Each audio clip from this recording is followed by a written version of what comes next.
सरस्वती देवे गौरवाणी प्रचारिणे निर्विशेष शून्यवादी पाश्चात्य देश तारिणे जय श्री कृष्ण चैतन्य प्रभु नित्यानंद श्री अद्वैत गदाधर शिवासादि गौर भक्त वृंद। हरे कृष्ण कृष्ण कृष्ण हरे हरे, हरे राम राम राम हरे। यहाँ पे माता देवहूति के स्थिति का वर्णन किया गया। माता देवहूति की स्थिति क्या है अभी कि उनके पति उनको छोड़ करके तपस्या करने जा चुके हैं। उनके 9 पुत्रियां थी, उनको शादी करके, और जब उनके पुत्र भगवान कपिल देव सयाना हो गए तो वो चले गए थे। कर्दम ऋषि उनको त्याग करके तपस्या चले गए थे। अभी बेटा के पास थी, बेटी तो सब शादी हो गए थे, बेटा के पास रहती थी। बेटा भी बोला मम्मा मुझे जाना है। अरे तुम छोड़ के जाओगे तो भगवान कपिल ने माँ देवहूति को कुछ ज्ञान के उपदेश दिए। उस ज्ञान को प्राप्त करने के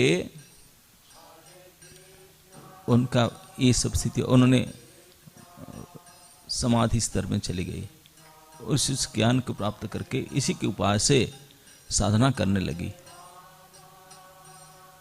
साधना की, तपस्या की, तो उनका स्थिति वर्णन करते हैं। लेकिन एक बात इसमें आया, तद्देह परतो पोष। कर्दम ऋषि जब अपने पत्नी को छोड़ करके जंगल में तप करने के लिए चले गए, लड़का छोटा था, तो इसलिए कर्दम ऋषि ने अकेले नहीं छोड़े। बोलूँ देखभाल कौन करेगा, लड़का तब जब नहीं किया तो उन्होंने व्यवस्था करके गए थे। ये पति का दायित्व है। अभी लड़का नहीं है तो उनका दायित्व कर गए थे। क्या कुछ विद्याधरियां स्वर्ग के अप्सराओं को उनके सेवा में दे गए थे। स्वर्ग के अप्सराओं को देखिए कितनी बड़ी व्यवस्था करके गए थे। जब तक मैडम रहेंगे तब तक हम साथ में रहना, है ना नहीं? और वो व्यवस्था कर गई थी। स्वर्गीय अवसर ये यहाँ के द्वारकावासियों के नहीं, यहाँ से किसी को नहीं। यहाँ तो गड़बड़ करते हैं, आते नहीं, फिर झगड़ा करते हैं। लेकिन बिल्कुल चुने हुए स्वर्ग के देवियां श्री कर्दम मुनि ने अपने पत्नी की सेवा के लिए व्यवस्था करके गए थे। और उन्होंने उनको हमारे जैसे अनपढ़ गवारिंद होते नहीं, वो सब परफेक्ट होते हैं, वो जानते हैं पूर्ण ज्ञान। देवियां हैं। हम लोग पूजा करते हैं कि मांगो, कुछ प्रश्न करो, ये दे दो, तो वही माँ है। वो जिनको कितने पूजा करते हैं, कितने क्या क्या करते हैं, वही सेवा करने के लिए हैं देवाहूति के। तो बढ़िया खिलाना पिलाना सेवा परफेक्ट करते होंगे। तो यहाँ कहा गया है कि देवहूति माँ यद्यपि तपस्या कर रही थी, भगवान के चिंतन में जप आदि कर रही थी, लेकिन उनके शरीर बिल्कुल फिट लग रहा था। दुबला पतला नहीं थी, बिल्कुल हठीली गठेली, मतलब अच्छे शरीर था उनका। गुड हेल्थ, साउंड हेल्थ थी। यद्यपि हम देखते हैं जो भक्ति में करने आते हैं उनके शरीर दुबला पतला हो जाता है। लेकिन देवहूति माँ के क्यों नहीं है? तब कारण बताते हैं भागवत में। सुखदेव गोस्वामी कहते हैं कारण क्या था? अपि अकृशश्च आदि संभवात। अकृश, कृश माने पतला, अकृश माने पतला नहीं हुई, हेल्थ मेंटेन करके रखी। यद्यपि 3 बार नहाती थी, कई तपस्या कर रही थी, लेकिन फिर भी हेल्थ उसका मेंटेन, अच्छा खा नहीं रही थी, फलाहार आदि करती थी, कोई ऐसे करती थी, फिर भी मेंटेन कैसे हेल्थ? अकृश मतलब मोटा मोटी कैसे रही अपने मोटापन। बोलते हैं कि आधि संभव नहीं था। आधि कहते हैं कि मानसिक पीड़ा। हम जानते हैं आधि और व्याधि हमको 2 परेशान करता है, आधि और व्याधि। आधि होता है मेंटल डिजीज, व्याधि होता है फिजिकल डिजीज। मानसिक कष्ट को आदि कहते हैं और शारीरिक कष्ट को व्याधि कहते हैं, बीमारी को। तो उनका व्याधि तो था ही नहीं, शरीर से पता चलता है, मोटी तागड़ी थी बिल्कुल, साउंड हेल्थ। और साउंड हेल्थ क्यों हुई? क्योंकि आदि नहीं थी, मतलब मानसिक चिंता नहीं थी। ये आयुर्वेद शास्त्र में कहा गया है, प्रभुपाद जी ने भी आयुर्वेद डॉक्टर थे, आयुर्वेद जानते थे। कहते हैं कि कितने प्रोटीन खाओ, कितने एक्सरसाइज करो, कितने हेल्थ टॉनिक खाओ, शरीर बनेगा नहीं, दुबले ऐसे रहेंगे। क्यों? क्योंकि चिंता है। चिंता जब तक नहीं पीटेगा तब तक शरीर में मोटापन, मतलब साउंड हेल्थ नहीं होगा। एक उड़िया भाषा में कहते हैं, जब चावल को पकाते हैं तो हंडी जो है वो चावल को खा जाता है, वो भात बना देता है, गला करके उसको सीधा गला देता है उसको। ठीक इसी प्रकार वो आग पानी को गर्म होता है और पानी चावल को गला देता है। ठीक इस प्रकार हमारे शरीर को भी चिंता गला देता है। कितने भी आप टनिक खाओ, अगर चिंता रहेगा ऐसे ऐसे हो जाएगा। चिंता बिल्कुल शरीर को खा जाएगा। जैसे चावल को गला करके पका करके भात बना देता है, तो इसी प्रकार चिंता की आग आपके शरीर को दुबला पतला बना देगा, चिंता जब रहेगा। और उनका चिंता नहीं थी। चिंता नहीं थी का दो कारण है। एक बोलेंगे कि उनके सर्वेंट जो थे, मेड जो थे, दासियां माताजी, देवहूति माताजी के, वो यहाँ के नहीं थे, वो तो स्वर्ग सुंदरियां थी।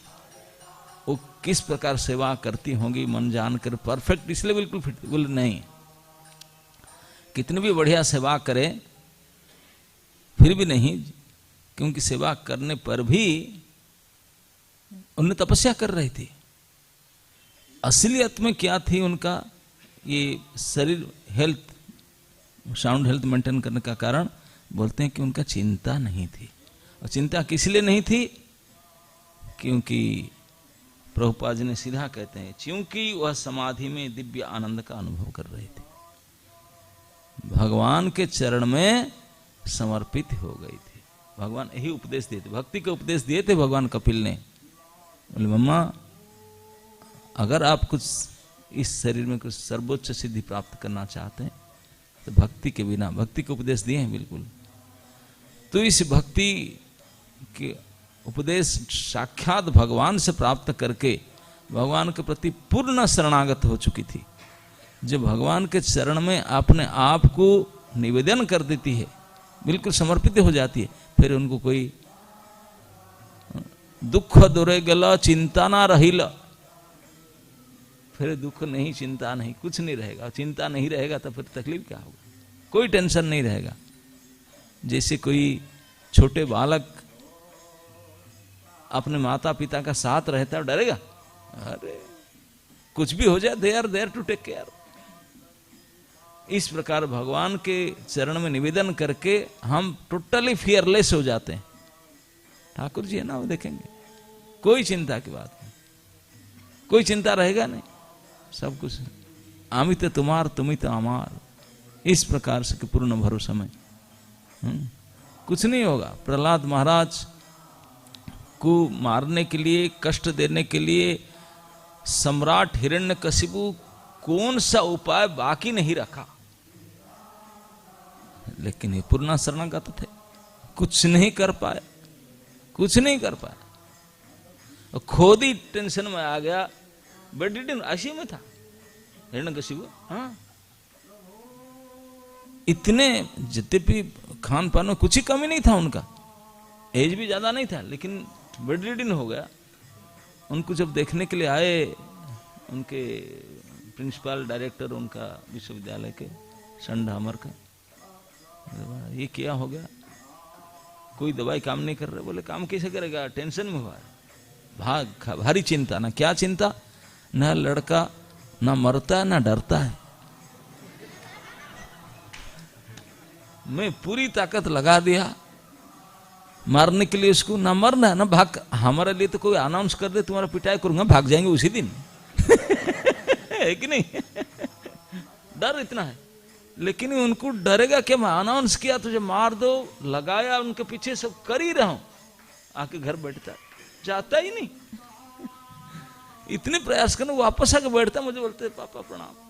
अरे पापा तेरा 24 घंटा लगा तुझे मार देने के लिए, कोई चिंता नहीं, क्योंकि वो जानते हैं कोई मार नहीं सकता। पापा क्या, बड़ा पापा क्या, कोई नहीं मार सकता।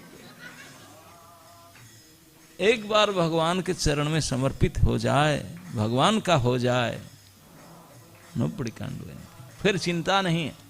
जो कुछ होगा ठाकुर जी करेंगे, वो खुशी खुशी में।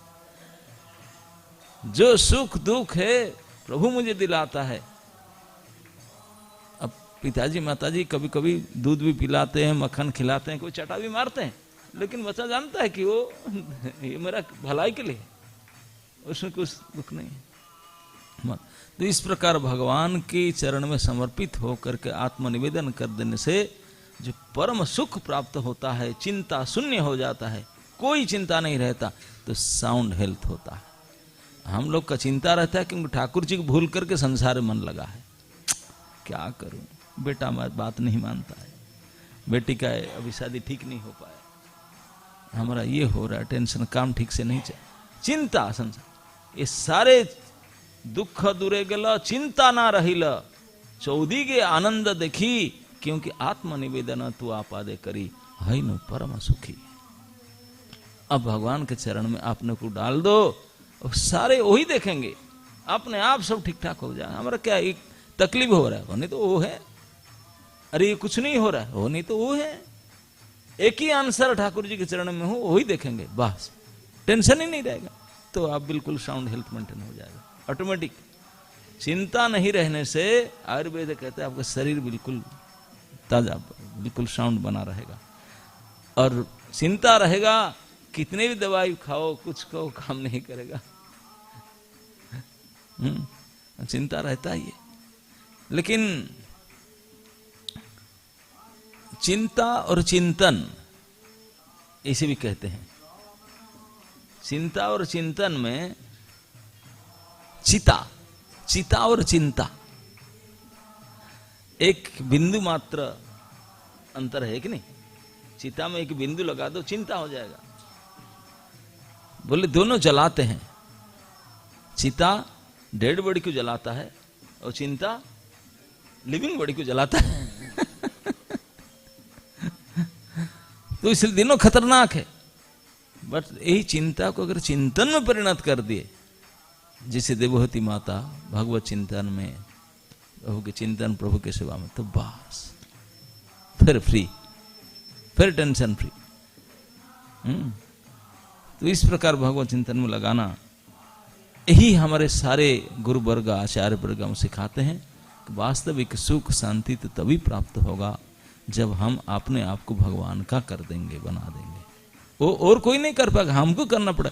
सिखाने वाले, बताने वाले बहुत आएंगे, लेकिन करेंगे हम खुद नहीं करेंगे, कोई कुछ हेल्प क्या करे? बताएंगे, बोले करो, हम नहीं करेंगे तो कैसे होगा?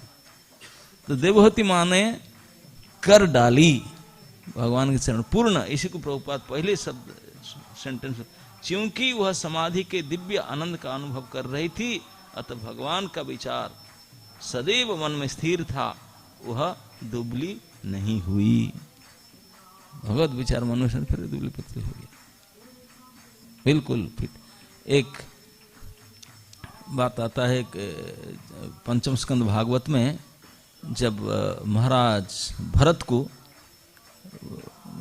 जब भरत थे अभी ब्राह्मण के लड़के थे छोटा, तो उनको जड़ बनकर रहे, सब कुछ सुनने समझते थे, सुनते थे, बोलने सब लेकिन कुछ बोलते नहीं थे, सुनते नहीं थे, ऐसे नाटक कर गया। उनके माता पिता तक भी समझ नहीं पाए कि बेटा कि सचमुच गूंगा बहरा है या अच्छा है। इतने रोल जन्म से करके रहे, जड़ मान के रहे, और माता पिता चले गए। माता पिता तो पाल पोस रखे थे, बेचारा गूंगा बहरा है, कैसे चलेगा? उनके बाद में उनके जो भाई लोग थे उनको बोले काम दाम करो, काम करते नहीं थे, निकाल दिए उनको, जला पोड़ा रिजेक्टेड माल खाने के लिए दिए वो, क्योंकि चिंता नहीं था उनका, उसको खा करके फिट रहते थे। और वो जो सिलेक्टेड माल खा कर वो दुबला पुतला रहते उनके भाई लोग बीमारी रहते थे सिलेक्टेड माल खा करके, और रिजेक्टेड माल जो फेंका हुआ माल खा कर वो फिट रहते थे, क्योंकि चिंता ही नहीं था, ना उनके पास गमछा था ना ड्रेस था, कुछ नहीं था, ऐसे नंग ढंग घूमते जंगल में, लेकिन ऐसे फिट फाट रहते थे कि इसीलिए तो राजा के जो कहार वो लोग बोले ही सबसे फिट कैंडिडेट, उसको उठाएगा, मोटे तगड़ा है। राजा भी गली दिया, तू इतने हेल्दी मोटे हो फिर क्यों नहीं ठीक से उठा रहे हो, क्यों खा पी नहीं रहे थे, कोई उनको दे नहीं रहा था, क्योंकि चिंता शून्य थे, कोई चिंता नहीं था, पूर्ण रूपेण मोर देन 100% ठाकुर जी के ऊपर भरोसा में थे। उनके सामने कितने मर्डर हो गया, कोई मरा कोई जिया, कोई फर्क नहीं पड़ता, पूर्ण चिंता। उनको एक ले गया, बोला चलो कुछ काम नहीं करो, यहीं बैठे रहो, हम पुतला रखते हैं, पशु पक्षी नहीं आ जाए फसल खाने के लिए, तू बैठे रहो, तू देख करके नहीं आएंगे। बोला ओके, बोले भोजन दूंगा, ये बैठे रहो, तो बैठा दिए। लेकिन पशु पक्षी आकर उनको देखे, बोले लगता है ये तो पुतला तो नहीं है, लेकिन उनके अंदर ऐसी करुणा है, हम खाएंगे तो वो भगाएगा नहीं, ये सिर्फ समझ गए उनको देख करके। वो आके खाए, बोले खाओ, लो आनंद लूटो खाओ। जो खेत वाला बोला भैया मैं लिविंग पुतला रखा है, खा गए, डेढ़ पुतला रखता हूं तब तो डरते हैं कुछ पशु पक्षी, तुझे लेके बैठा खा गए, क्योंकि उनका इतने भाव पशु पक्षी समझ गए ये हेल्पफुल है, इतने टेंशन फ्री रहते थे। तो गाली देकर, गाली देने से कोई फर्क नहीं, मारने से कोई फर्क नहीं, उपवास कोई फर्क नहीं, भगवान के चरण में इतने समर्पित थे, तो इसलिए शरीर उनका तंदुरुस्त रहता था। उनको पकड़कर बलि देने के लिए जब ले जा रहे थे, बांध बूंद करके बोले बांधो, हाथ बढ़ा लो बांध लो। बांधने वाला बोले व्हाट, अभी तक हम किसी को बांधते थे, बहुत कसरत करना पड़ा था, बिल्कुल, ये तो बोले बांध लो। बोले ये क्या, राजी खुशी से नहीं बांधा, छोड़ दिए, तब भी चला। बोले अरे ये तो बिना बंध में चल रहा है, हाँ चला, कोई बोले बांधने का जरूरत नहीं। बोले आपके गला काटेंगे ना, वेरी नाइस, चलो। वो तो उनका दिमाग आउट हो गया, बोले पहले आदमी देख रहे हैं, हम उनको नोटिस देने पर भी तुझे मारने के लिए जा रहा, खुशी में जा रहा है। बोले आप कुछ खाओगे, कल सुबह बलि चढ़ा के तो मारेंगे तो खाओगे ना, हाँ खाऊंगा। बोल नहीं रहे थे, इशारा क्या खाऊंगा, क्या खाऊंगा, जो लाओ खाऊंगा, ला कर दिए, खाया, खूब पेट भर के खाया।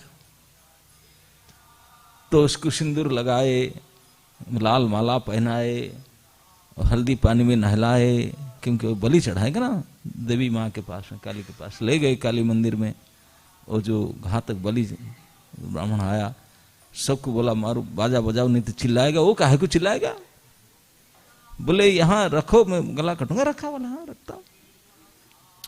तभी तक भी उनके मन में आधा सेकंड के लिए भी कोई चिंता नहीं आया, वो मुझे मारने के लिए। बोले वो कैसे मुझे मारेंगे, प्रभु मेरा है, वो गला में बलिबद्ध शिला में रखूंगा, वो साण दिया ताजा बिल्कुल धार वाला खड़गा उठा करके, बोले तब भी नहीं मार सकता, मेरा प्रभु मेरा साथ है। अगर वो मुझे मरवाएगा तो दैट्स इट, ओके, वो नहीं मराएगा तो ये क्या मारेंगे। इतने पूर्ण विश्वास था प्रभु के, इतने चिंता में प्रभु के कनेक्टेड थे।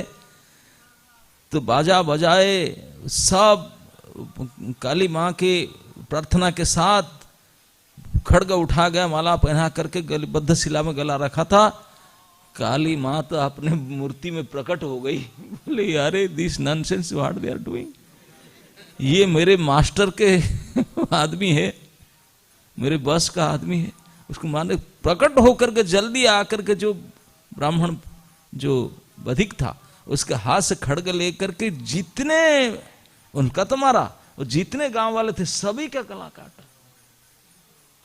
यही है देवी पूजा का परिणाम। देवी पूजा का परिणाम है, कई जन्मों से, कई पीढ़ी से देवी पूजा कर रहे थे, नरबली चढ़ा रहे थे, अष्टमी नवमी और नवरात्र कर रहे थे, सारे के सारे सबंस गांव के साथ डेड बॉडी, सैकड़ों हजारों। वो भागवत प्रसंग आया, देवी ने, काली ने अपने स्टाफ को बुला लिया। वो तो ब्लड पी रहे थे, फुटबॉल खेले उनका सर लेकर के। ये सब उनके घटना उनके सामने ही हो रहा था। वो देखे कि उठाया था, काटा था, नहीं गला, उठ करके देखे उनको सब जो मुझे मारने के प्रयास थे उनका सब ये हाल हो रहा था। आप लोग को कोई कष्ट से बचा तब थैंक यू कहेंगे कि नहीं? भरत महाराज उठ करके देवी को मैडम थैंक यू ऐसा भी नहीं कहे ना, बोले तो तुम्हारा काम किया, मैं जा रहा। बिल्कुल चिंता शून्य नहीं, इतने सारे मर्डर हुआ, ब्लड हुआ, कोई नहीं चिंता, फिर चल पड़े। इसी को कहते चिंता शून्य, कोई चिंता नहीं मन में, इसीलिए बिल्कुल फिट, कोई खान पान नहीं है, कहीं कुछ मिला तो खाए नहीं खाए नहीं, लेकिन शरीर बिल्कुल तंदुरुस्त था। इसी को देख करके वो कहार लोग बोले ये इतने फिट कैंडिडेट लगता है, वही उठा पाएगा भार, तो इसलिए चिंता से नहीं। प्रभुपाद जी ने तात्पर्य एक बात लिखते हैं कि जो त्यागी, सन्यासी, जो तपस्वी, उनको विलास में नहीं रहना चाहिए, कोई मेड सर्वेंट क्या सेवक सेविका रख करके सेवा नहीं लेना चाहिए। लेकिन देवहूति माता तो अभी भक्ति के साधना में लगी थी, तपस्या कर रही थी भगवत भक्ति में, तो ये दो स्वर्गीय मेड सर्वेंट, स्वर्गीय दासी विद्याधरियों से क्यों सेवा ले रही थी? ये तो भक्ति की, वैराग्य की विपरीत लग रहा है। लगता है कि विलासमय जीवन बिता रही थी। भक्ति में विलास क्या है? बोलते हैं कि ये सब चिंताधारा, ये लौकिक चिंताधारा विचार है। जो उस स्थिति में चले गए, भगवान के हो गए, सब कुछ भगवान को समर्पित कर दिए, वो चाहे विलास में रहे ये उल्लास में, किसी में भी रहे, कुछ फर्क नहीं पड़ेगा। किसी सेवा ले ना ले, कुछ भी करे, भरत महाराज को भरपेट खिलाए नहीं खिलाए तभी, खिलाए तभी, वो बोलते हैं ठाकुर जी करा रहे वो वर दे। तो देवी माँ देवहूति देवियों के सेवा से बोलते हैं कि देवी सेवा करे ना करे, पति ने उनको अपॉइंटमेंट करके गए, वो तो अपना काम करेंगे, करने दो, उससे कोई फर्क नहीं पड़ता। उनका मन उनने भगवान की सेवा में लगा रखी थी। इस कारण से कोई नियम यहां काम नहीं करेगा। चैतन्य लीला में हम एक देखते हैं, पुंडरीक विद्यानिधि थे। पुंडरीक विद्यानिधि साक्षात वृषभानु जी के अवतार थे, राधा रानी के पिताजी थे, लेकिन राजा के, वो अभी भी राजा थे। चैतन्य लीला में उनका जो था वो बहुत बड़े राजा थे इस क्षेत्र के। और उन्होंने आए, चैतन्य महाप्रभु उनको पिताजी पिताजी बाप बाप करके बोलते थे। वो आए पहली बार नवद्वीप में, भगवान के पास गदाधर पंडित थे। वो गदाधर पंडित महावैरागी थे, क्योंकि वही राधा जी की शक्ति, महावैरागी थे, जन्म सिद्ध वैरागी। उनको कोई भक्त, अच्छे भक्तों के संग करना बहुत पसंद था। कहीं से पता लगता था सीनियर डिब्यूटी आए, चलो थोड़ा मिल के आते। तो मुकुंद ने बताया, गदाधर तू डिब्यूटी भक्त संग, एक बहुत उच्च कोटि के भक्त है ना, चलो चलो चलो प्लीज। महाप्रभु से परमिशन लेकर चल पड़े। मुकुंद लेकर गया गदाधर को, लेकर गया पुंडरीक विद्यानिधि के पास, वही पहुंचे थे। जब जाकर देखे पुंडरीक विद्यानिधि जी हुक्का खा रहे थे। हुक्का जानते हैं, तभी जमाने में 5 साल पहले तो ये सिगरेट, आजकल का सिगरेट नहीं था, देसी सिगरेट मतलब सिगरेट भी नहीं था। हरियाणा में कहीं होगा हुक्का, समझ है ना आप लोग, तो आप तो हरियाणा वाले हैं, आप तो समझे होंगे। एक मशीन तरह होता है मोटा, उसके मेटालिक भी होता है, कैसे चांदी सोने लगा रखते, पता नहीं कि चक चक करता है, ऐसे करके पाइप यहाँ से आए, ऐसे खींचेंगे, वहां से उड़ उड़ करके, है कि नहीं हुक्का। तो वो हुक्का कर रहे थे, 2 सुंदर स्त्री आलट चामर कर रहे थे, उनको चारों तरफ चामर कर रहे थे, सेवा कर रहे थे। और जो कपड़ा पहने थे बिल्कुल हाई क्वालिटी सिल्क वस्त्र पहने थे, पान चुबा रहे थे, बिल्कुल लाल लाल अधर था, माला ऐसे पहने थे, और ऐसे गद्दा पर बैठे थे, बिल्कुल राज का जैसे, ऐसे हाई। उसको देख करके गदाधर पंडित बोले, अरे कहाँ ले आया विषयी भोगी, ये तो बिल्कुल ऐश विलासी ही लगता है। वो कैसे भक्ति, भक्त लोग तो विरक्त होते हैं, उनका अंदर भोग विलास नहीं, ये तो पान चुबाता है, दोनों तरफ से अलट चामर होता है, क्या कपड़ा, क्या सीट, क्या ये कैसे भक्त है? मन में थोड़ा शंका हुआ, किसी का भी शंका होगा। जब गदाधर पंडित का मन, हम तो कौन सा गाय के गोबर है, तो मन में शंका हुआ। मुकुंद समझ गए, मुकुंद भगवत पार से समझ गए कि गदाधर डाउट कर रहा है कि मुझे भक्त संग में ले आए, ये कहाँ के पास ले आए यार, विषय है। तो मुकुंद ने एक श्लोक गाए, जो श्लोक भगवान ने नित्यानंद प्रभु को इंट्रोड्यूस करने के लिए बोले थे, गाओ, शिवास को बोले थे, वही श्लोक गाओ, तो ये नित्यानंद प्रभु प्रकट हो जाएंगे। भगवान के रूप का वर्णन है। इस श्लोक को जब मुकुंद ने पाठ किया, तो ये श्लोक को सुन करके पुंडरीक विद्यानिधि जो महाविलास बेसन में रहते थे, इमीडिएट श्लोक को सुन करके भगवत आवेशित हो गए। भगवान का स्मरण आया, फेंक फाक करके गद्दा, चादर, कपड़ा को हुक्का फूका फेंक करके, कपड़ा फड़ा फाड़ करके अश्रु कंप पुलक वैवर्ण्य हो गए, तुरंत विकार हो गया।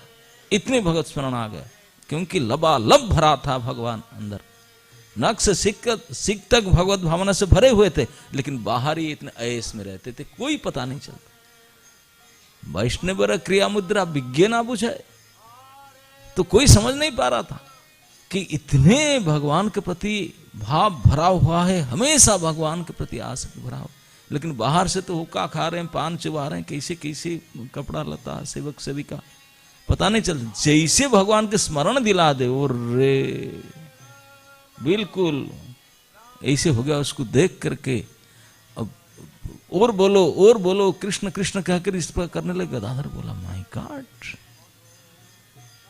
कैसे भगवान के प्रति हम तो इसे स्मरण नहीं कर पाते, इतने दिव्य भगवान साथ इतने कनेक्टेड है। देख करके बोला, मैं तो ऑफेंस किया, तो इसलिए हम समझ नहीं पाते हैं। तो देवहूति माता को कोई बोल सकते हैं तो विलास कर रही है, स्वर्ग सौंदर्य के द्वारा सेवा प्राप्त कर रही है, स्वर्ग के आइटम खा रही है, यहाँ के आइटम नहीं है। यहाँ तो सब क्या डुप्लीकेट माल होता है, क्योंकि वो जो मेड सर्वेंट स्वर्ग के माल ला कर देते बिल्कुल प्योर, हाँ, यहाँ के माल देते हैं, अमृत आदि देते होंगे, यहाँ के प्रोडक्ट थोड़ी देते होंगे, है ना। बोले उसको, लेकिन फिर भी विलास में, भले बाहर से देखे विलास नहीं थी। यहाँ उदाहरण देते हैं, सधूमा इव पावकः, जैसे अग्नि धुएं के अंदर ढका रहता है, लेकिन अग्नि के चमक, अग्नि भले धुआं घिरे रहे, अग्नि जैसा चमकता है। तो देवहूति माता भले विलास के द्वारा स्वर्गीय सुंदरी की तरह सेवा प्राप्त कर रही थी, लेकिन उनके तेज, उनकी ज्योति अग्नि की तरह चमक रही थी, क्योंकि भक्ति थी, भगवान से कनेक्टेड थी। जैसे पुंडरीक विद्यानिधि बिल्कुल कनेक्टेड थे भगवान में, बाहरी से क्या विलास दिखाई पड़े, डजंट मैटर, कुछ भी पड़े। रामानंद राय स्नान करने आए तो प्रोसेशन के साथ है, सैकड़ों ब्राह्मण वेद स्तुति कर रहे थे, मंत्र पढ़ रहे थे, बैंड पार्टी चल रहा था, कीर्तन पार्टी चल रहा था, कई लोग साथ में चल रहे थे, और चांदी के तमजा नहीं उसको बोलते, पालकी में बैठ करके विराट प्रोसेशन स्नान करने के लिए। बता, हम तो बाथरूम गए आए 5 मिनट में, स्नान करने के लिए इसे गए थे। वैदिक ब्राह्मण प्रोसेशन, गीत नाट नृत्य, उसको कोई देखेगा कैसे समझाएगा, लेकिन भगवान समझ गए कि यही रामानंद है, यही रामानंद। तो इसलिए किसको बाहरी विलासता भोग चाकचक्य से हम पहचान नहीं कर सकते कि ये भक्ति के किस स्तर में है। लौकिक विचारधारा से हम कर नहीं सकते, लौकिक विचार लोक के लिए है, ये तो निर्गुण परलोक का बात है, परमार्थ की बात है, यहाँ ऐसा कुछ नहीं चलेगा। तो वहाँ कितने भगवान के साथ कोई कनेक्टेड है, वो टेस्ट करने के लिए भगवान के बात करा दो, स्मरण करा दो, तो देखना उनका प्रभाव। भगवान के बात छेड़ दो, फिर देखो उनकी अवस्था, तब पता चलेगा कि क्या। हम लोग का पास में कोई भगवान छेड़ दे, क्यों बात कर रहे, चलो संसारी बात करने लग जाएंगे। संसारी बात करे, रे भूख प्यास भूल जाएगा, हाँ बताओ क्या हुआ। भागवत क्लास में बैठे तो नींद, पता नहीं कब टाइम खत्म होगा, और जब संसारी बात करें टाइम कब जाता है पता नहीं, है कि नहीं, भूल जाता है। जब इलेक्शन का रिजल्ट डिक्लेयर हो और आप बैठे तो अब रात दिन नींद भूख उड़ जाता है कि नहीं? कि कोई इंडो पाक क्रिकेट मैच हो तो भूख कितना आपका इंटरेस्ट आता है, लेकिन भक्त लोग का ऐसे इंटरेस्ट नहीं, भगवान के कथा में तुरंत आवेशित हो जाएंगे। तो इस प्रकार का आवेशित व्यक्ति को बाहरी विलास से पहचान नहीं सकते। तो कहते हैं देवहूति माता की स्थिति थी ऐसे, यद्यपि स्वर्ग सुंदरियां उनकी सेवा कर रही थी, लेकिन फिर भी भगवान के प्रति इतने लगाव थी उनका, इतने भगवान के प्रति चिंतन में व्यस्त साधन में लगी थी, तो उनका पूरा अशोक अभय अमृत चरण उसको मान कर उनके शरणागत हो करके फुली फ्री ऑफ टेंशन, सारे चिंता से बाहर हो चुकी थी। कोई दुख तो था नहीं, मटेरियली फिजिकली तो बहुत बड़े सेवक लगे हुए थे, लेकिन इनसाइड जो चिंता है, जो शरीर को घुला देता है, खा जाता है, जला देता है लिविंग बॉडी को, वो चिंता शून्य हो गई थी। वो चिंता शून्य तभी होगा जब भगवत चिंतन होगा, नहीं तो कोई चिंता शून्य हो नहीं सकता। देवहूति माता की चिंता शून्य थी, इसलिए बाहर से कोई सेवा करे, विलास हो, कुछ हो, कोई फर्क नहीं पड़ा। उन्होंने अपनी दिव्य स्थिति में सौधूम इव पावक, धुआं से घिरे हुए चमकती आग की तरह दिखाई पड़ रही थी।